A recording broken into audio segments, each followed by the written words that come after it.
Muy bien, tenemos ya a nuestro primer invitado, el doctor Esteban Santos. Él es abogado internacionalista.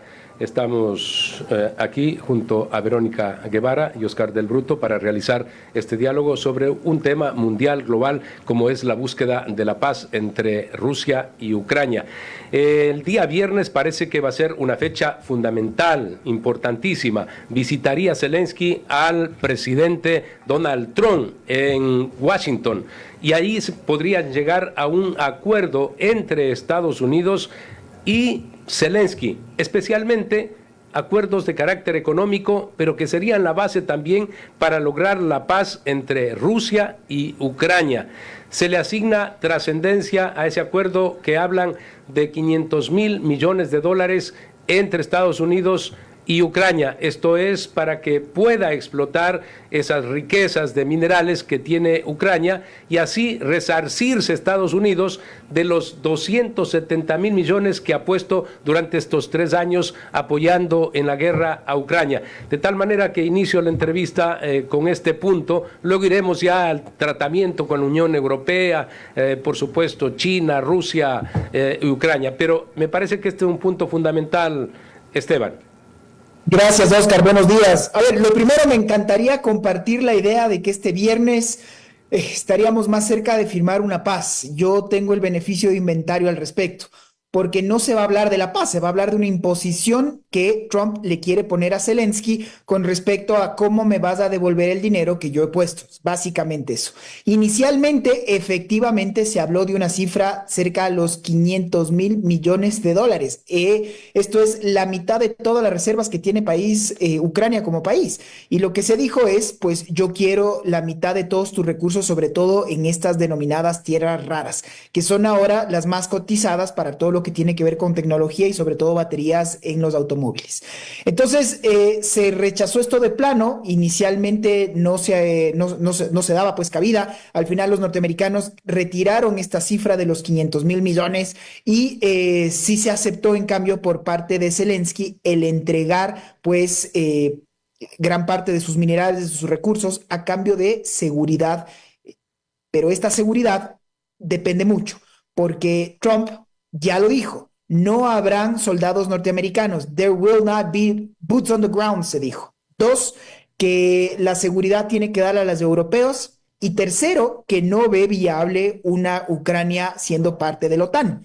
Entonces, por eso es que es tan importante lo que pasa esta semana, porque se dieron 2 resoluciones en Naciones Unidas. Una propiciada por los Estados Unidos, que en mi criterio, Oscar, es la resolución más descafeinada que yo he visto, porque no habla de culpables, porque no menciona a Rusia como invasor, habla en un tono neutro y mientras todo esto pasa, se permitió incluso decirle y llamarle a Zelensky dictador. Mientras todo esto pasa, la resolución de los Estados Unidos tiene la abstención de sus históricos socios, los ingleses y los franceses. Y por otro lado, finalmente concluyó diciéndoles que hubo una resolución emitida por la propia Ucrania que pasa a la Asamblea General, porque Ucrania no es miembro del Consejo de Seguridad ni del G5, pero es aprobada. Y es aprobada con la negativa de países que votan conjunto, como Estados Unidos, Corea del Norte e Israel. Entonces, claro, el mundo está un poco al revés, por eso es que Macron tuvo que ir ahora a Washington a tratar de hacer un poco de control de daños, pero el hecho cierto es que el mundo está cambiando y creo finalmente, Oscar, que esta idea del poder blando, del soft power, está terminando, porque ahora viene un ejecutivo norteamericano que lo que quiere es imponer el hard power, el poder duro, y eso es un poco lo que estamos viviendo hoy por hoy en el concierto internacional. Le habla Fernando Aguayo, ahora viene Oscar del Bruto para continuar esta conversación. Fernando, gracias, disculpa Oscar, gracias. Muy buenos días, Esteban. Oscar del Bruto le saluda. Precisamente sobre este último punto que trata usted, si nos podría explicar un poco las diferencias que existen en la forma de aproximarse a esta guerra entre Ucrania y Rusia, entre lo que fue la administración de Biden y lo que ahora es la administración de Trump. O sea, digamos, ¿qué ha cambiado en la política de Estados Unidos con el cambio de presidente? Creo que es más fácil responderte que no ha cambiado. porque es un borrón y cuenta nueva. Básicamente todo lo que tiene que ver con la cooperación internacional, por eso les decía esta idea del poder blando, la idea a través de una ayuda internacional, el USAID, las agencias de cooperación ya no existen. En el mundo, literalmente hoy por hoy solo hay dos países que están recibiendo ayuda internacional de cooperación, que es Jordania y es Egipto. Y eso está sometido a evaluación si es que ellos no van a recibir a todos los palestinos. Se habla de alrededor de 2 millones de personas, porque ahí es donde Trump quiere hacer su Riviera en Gaza y quiere hacerlo un lugar de lujo, básicamente haciendo un desplazamiento forzado, repito, de casi 2 millones de personas. ¿Qué ha cambiado entonces? Que ahora hay un Estados Unidos que entra sin tapujos. ¿Y por qué entra sin tapujos? Porque hay un Donald Trump que ya no tiene que conversar con nadie, ya no tiene que negociar con nadie. Es un Donald Trump que es dueño del Partido Republicano y el Partido Republicano hoy día controla todas las cámaras, cámara alta, cámara baja, e encima tienen la influencia directa en una de las Cortes Supremas más conservadoras de la historia. ¿Cuál es la respuesta de esto? Fíjense en el poder y el discurso.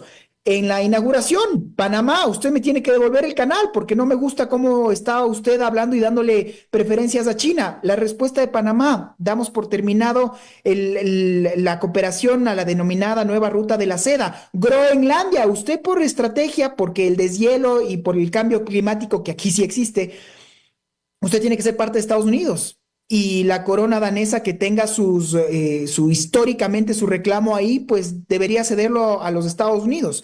Lo que pasó con Colombia y en el tema de la migración, decirle a Canadá que usted tiene que ser el estado número 51 de la Unión Americana. Y ahora lo que estamos viendo cómo se intenta imponer un acuerdo entre Rusia y Ucrania, pero favoreciendo al Kremlin, porque ahora, como le decía, y perdóname Fernando, ahora te veo bien en la pantalla, le decía a Fernando, oye, una cosa es decir las cosas por su nombre, como lo acaba de decir ahora los ingleses y sobre todo el nuevo ejecutivo que acaba de ganar en Alemania. No podemos permitir un acuerdo en donde por la fuerza se ganen nuevos territorios, por el precedente que dejaríamos y porque el día de mañana cualquier otro país que sea ex aliado o ex órbita soviética, pues se va a estar comiendo las uñas y mientras todo esto pasa, China hace su negocio porque está comprando todos los recursos naturales que los europeos y los americanos no quieren a precio de descuento a Rusia y regresa a ver ya poniéndole un poco salpimienta a Taiwán. Eso es lo que está pasando hoy por hoy en el concierto internacional y por eso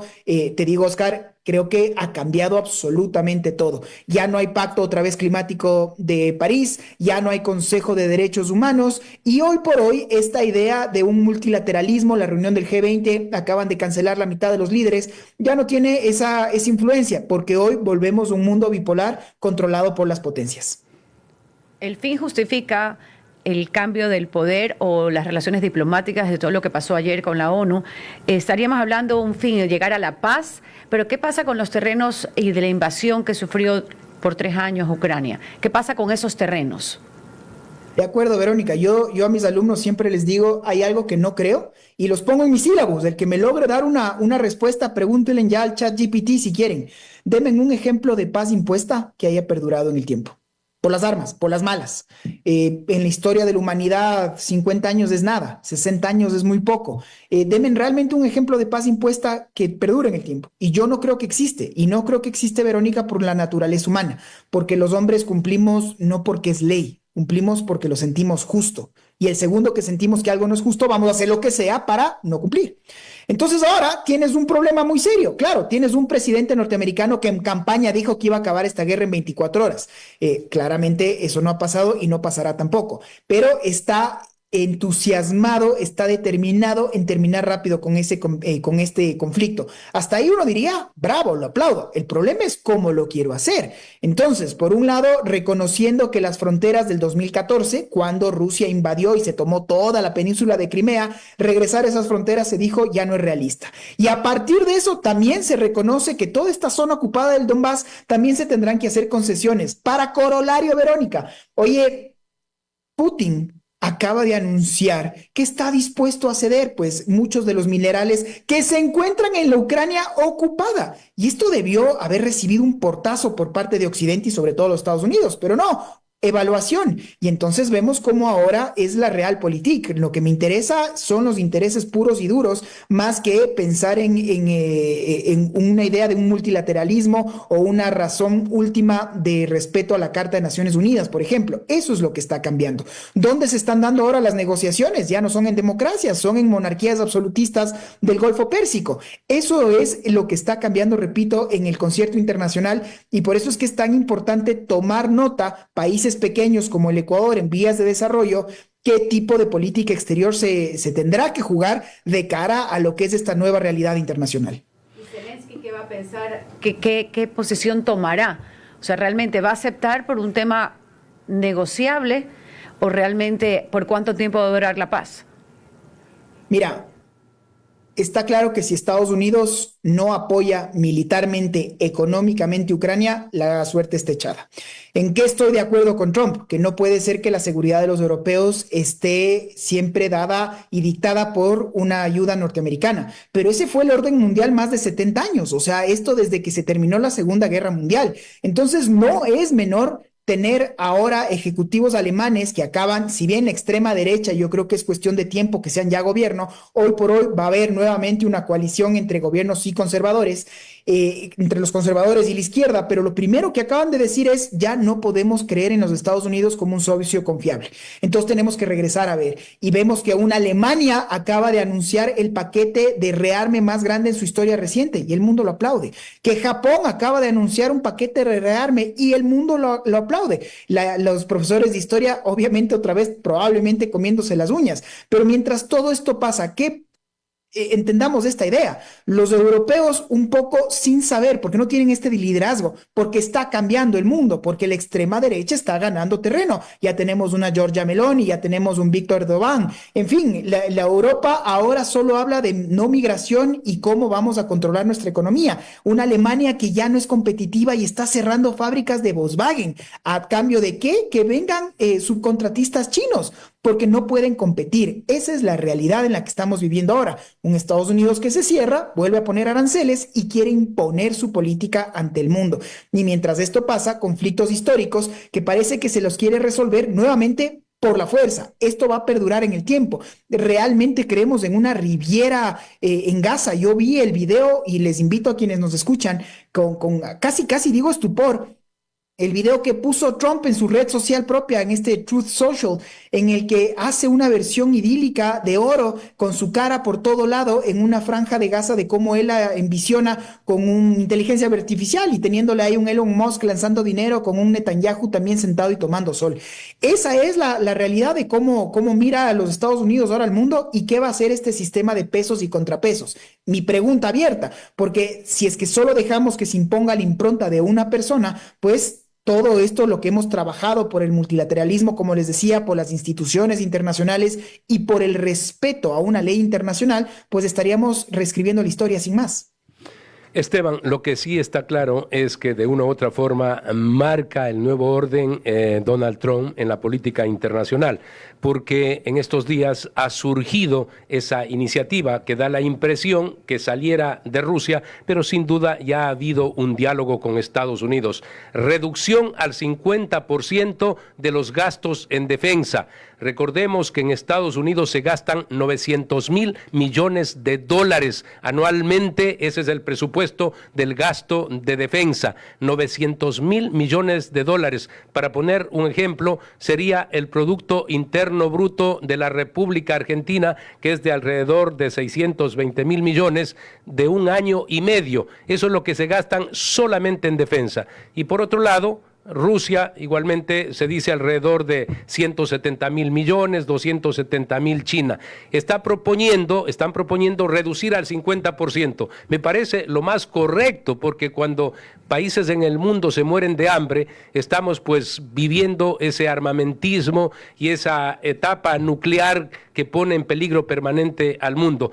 Así que esa iniciativa me parece muy coherente, lógica. Los tres gigantes se podrían poner de acuerdo porque dicen ojalá China se sume a este propósito. Entonces da la impresión de que el 8 de mayo, que va a asistir a los 80 años de la finalización de la Segunda Guerra Mundial en Moscú, ya ha dicho va a asistir Donald Trump. allí se podría materializar esto de la reducción de la inversión en defensa. ¿Sería fundamental aquello? Realmente no creo que va a pasar. Estoy de acuerdo, Fernando, en que espero que así sea y espero que ojalá estas palabras no tengan eco y que sea el primero en reconocer lo equivocado de mi análisis. Yo creo todo lo contrario. Creo que el mundo está en una espiral armamentista y creo que se va a gastar aún más. Un absoluto despropósito teniendo tanta hambre, teniendo tantas necesidades y de desarrollo en 2025. Absolutamente de acuerdo.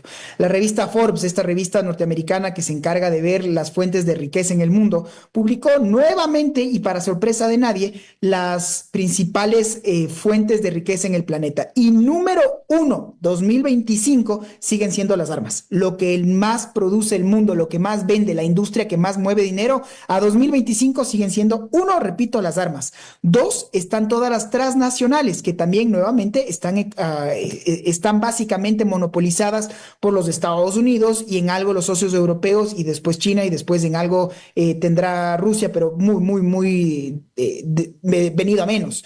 Tercero, los recursos naturales no renovables, gas, petróleo. Y cuarta, es una industria ilegal y es una estimación porque es ilegal, que es justamente todo el narcotráfico. Eso es lo que mueve el dinero, el mundo hoy a 2025.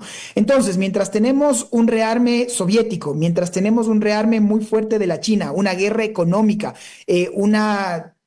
una distópica alejamiento entre los europeos y los norteamericanos, realmente no veo por dónde podemos tener un acuerdo de reducción de armamento. Creo que va a pasar todo lo contrario, pero repito, Fernando, espero estar profundamente equivocado. ¿Y por qué creo? Finalmente concluyo diciéndoles que por ahí irán las balas, porque los Estados Unidos se está retirando del multilateralismo, porque los Estados Unidos ya no está financiando ningún proyecto de apoyo, de cooperación. Por eso les hacía mención a la USAID, por ejemplo, que era la agencia de cooperación más grande del mundo. Ya no existe y ahora pasará a ser probablemente algo que funcione a la par del Departamento de Estado, pero que está a cargo del hombre más rico del planeta y un Elon Musk que ha dicho que la primera impronta es cualquier cosa que suene a woke, a igualitario, a todo lo que tenga que ver con izquierdas, simplemente será denegado de frente. Y por último también un Marco Rubio, que es el nuevo secretario de Estado, que ha dicho que los Estados Unidos básicamente solo van a actuar de acuerdo a sus intereses y si es que eso le interesa en el concierto internacional. ¿Cómo imponemos nuestros intereses si es que no creemos en el multilateralismo y en las instituciones internacionales? Pues a través de la fuerza. Y esa es la que creo que va a ser finalmente la impronta a seguir, que lo digo hasta la saciedad, espero estar profundamente equivocado. Oscar. Sí, Esteban, una última pregunta de mi parte, un poco regresando al principio de la entrevista. ¿Qué cree usted que va a pasar en Ucrania? ¿Qué tan cerca de la paz estamos? A ver, es que hay dos preguntas ahí, te diría. ¿Qué tan cerca estamos de la paz? Lejos. ¿Qué tan cerca estamos del fin del conflicto? Probablemente mucho más cerca. Porque paz es cuando dos personas se ven como iguales y nos sentamos a conversar y negociar entre iguales. Otra cosa es que A le imponga a B o B esté obligado a ceder. Habrá un cese del conflicto, pero paz lo dudo y lo dudo profundamente. Ese es mi ejemplo de la Franja de Gaza con Israel y Palestina. Hoy por hoy Israel tiene uno de los ejércitos mejor preparados del planeta y no hay duda de aquello. Tienen paz. Esa es ahí tienen ustedes la reflexión con la que les dejo. Entonces, en una Ucrania que tenga que ceder un tercio de todo su territorio, que tenga que dar la mitad de sus recursos naturales y que a eso tenga que reconocer la soberanía ahora rusa a través de las armas luego de tantos cientos de miles de muertos, realmente creemos que habrá paz. Y lo propio los europeos permitirán que se dé ese precedente. Una Polonia, un Finlandia, todos los países ex órbitas soviéticas saben que serán los siguientes, porque hay un Vladimir Putin que a él sí hay que decirle los puntos sobre las is, que es un dictador, que es una persona que se cree un zar y que quiere volver a dibujar las fronteras rusas a lo que fueron las fronteras después de una Segunda Guerra Mundial, antes de la caída del telón de hierro. Si es que los europeos no entienden que su seguridad tiene que ser colectiva, pero es muy difícil cuando tienes 27 potencias que están en crisis económica, que tienen un problema de una migración descontrolada, que quieren girar hacia la extrema derecha y que ahora ven una impronta de un Donald Trump que están algunos intentando seguir. Por eso digo que es un mundo muy difícil y por eso insisto tanto que tenemos pues los países en vías de desarrollo que tomar profunda nota de qué es lo que va a pasar. Fíjate, el Ecuador, entramos en un proceso electoral. ¿Cómo va a ser un gobierno que no se lleve con los Estados Unidos, que sigue siendo nuestro principal socio comercial de largo? ¿Y cómo será otra visión que lo que quiere es justamente acercarse pues al vecino del norte? Sí, le queremos agradecer a usted por haber estado esta mañana. Solamente agregar que de una u otra forma parece que a los europeos sí les ha tocado en el alma esto de que no se preocuparon mucho de la OTAN por muchísimo tiempo, no aportaban lo que estaba previsto. Recordemos en la época que por otro lado estaba el Pacto de Varsovia, que enfrentaba a la OTAN. Obviamente en el desmantelamiento de la Unión Soviética terminó también aquella gran OTAN del otro lado, de la izquierda. En este caso, hay que decir, parece que se están dando cuenta que tienen que aportar con el 2 o 3% del PIB de Europa, que es alrededor de 16 billones de dólares, el PIB de ellos, para poder sostener su seguridad. Antes no lo hacían, debían todos los países.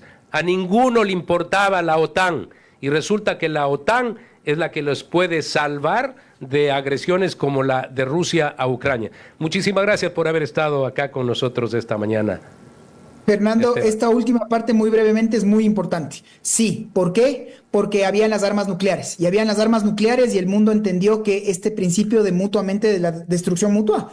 Y esto trajo prosperidad, porque nadie se creía tan loco de volver a activar una bomba nuclear. ¿Qué es lo que hizo esta invasión en Ucrania? Que el mundo se rearme. Ahora hay una Rusia que se arma al 8% y ya no hay ningún país europeo que no esté gastando el 2%. Lamento mucho que estamos nuevamente en esta espiral armamentista y por eso... la importancia de entender una geopolítica y sobre todo una política exterior bien lograda como tal. Muchísimas gracias, estoy siempre a sus órdenes. Muy amable, muchas gracias. Esteban Santos, internacionalista, ha estado con nosotros en Punto de Orden.